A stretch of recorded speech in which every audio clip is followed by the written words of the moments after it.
कल सुमारी भौजी चढ़ते सावनवा पूरा हो जाई तोहार सबे रमनवा।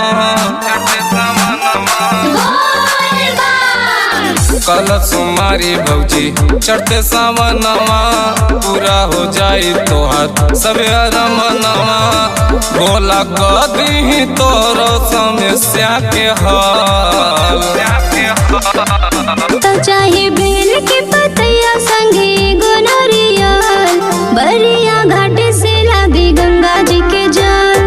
दर्शन करेला मन में ललसा जगल बरिया घाट से लादी गंगा जी के जल।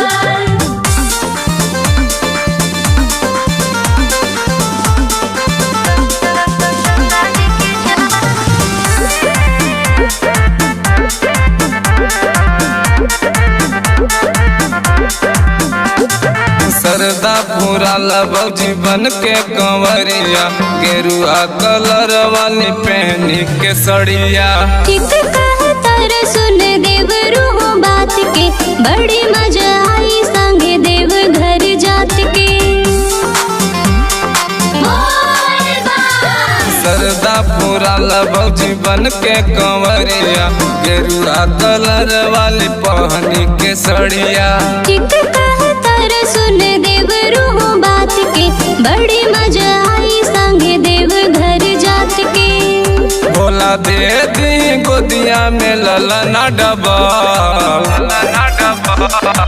तो चाहे भंगिया धतूरा संगे गजब के फल बरिया घाट से लादी गंगा जी के जल। जलवा ढारेला दिल में मचल हलचल बरिया घाट से लादी गंगा जी के जल।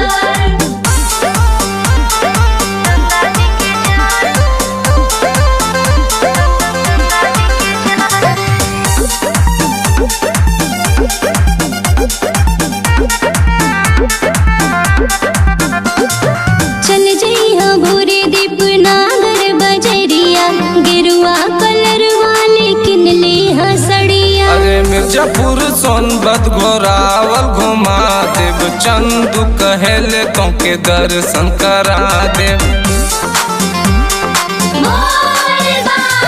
चल जइहा भोरे दीप नागर बजरिया गेरुआ कलर वाले किन ले हसड़िया। अरे मिर्जापुर सोनभद्र घोरावल घुमा देव चंदू कहेले तो के दर्शन करा देव।